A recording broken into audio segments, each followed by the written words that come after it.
राज्यात विधानसभा निवडणुका कधीही लागू शकतात। अशातच सर्व पक्ष तयारीला लागले असून आजी माजी आणि भावी आमदार तयारीला लागलेले आहेत।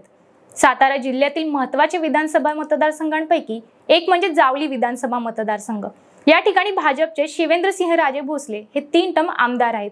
मतदारसंघात त्यांची चांगली पकड आहे। शिवाय छत्रपती शिवाजी महाराजांचे ते वंशज असल्याने त्यांना मानणारा वर्ग मोठ्या प्रमाणात आहे। परंतु सातारा जिल्ह्याचा राजकीय इतिहास हा धक्कादायक ठरलेला आहे। अगदी छत्रपती उदयनराजे यांना निवडणुकीत पराभव पाहावा लागलेला आहे। त्यातच राज्यातील राजकीय समीकरणे बदलल्याने जावली तालुक्यात ही अशा प्रकारचे काही बदल होणार का अशी चर्चा रंगू लागलेली आहे। याला कारण ठरत आहे इच्छुकांची संख्या आणि मतदारसंघातील रोजगाराचा गंभीर प्रश्न। जावली तालुक्यातील तरुण तरुणी मोठ्या प्रमाणात गाव सोडून नोकरीसाठी मुंबई पुण्याला जात असून विरोधकांनी हा मुद्दा लावून धरलेला आहे। जावली विधानसभेतून शिवेंद्रराजेंना टक्कर देण्यासाठी अजित पवारांच्या राष्ट्रवादीचे अमित कदम, शरद पवारांच्या राष्ट्रवादीचे दीपक पवार, शिवसेनेचे पार्टे गुरुजी, सदाशिव सपकाळ आणि जावलीत ज्या नावाची जोरदार चर्चा सुरू आहे ते स्वराज्य पक्षाचे उपाध्यक्ष अंकुश कदम। या इच्छुकांमुळे जावली विधानसभेची निवडणूक रंगतदार होणार आहे असं चित्र दिसत आहे।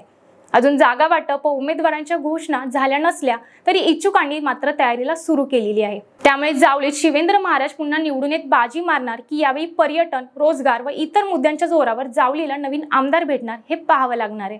तर तुम्हाला काय वाटतं, कोण होणार जावली विधानसभेचा आमदार? तुमचं मत कमेंटद्वारे आम्हाला नक्की कळवा आणि आमच्या एक नंबर YouTube चॅनेलला लाईक, शेअर आणि सबस्क्राईब करायला विसरू नका। धन्यवाद।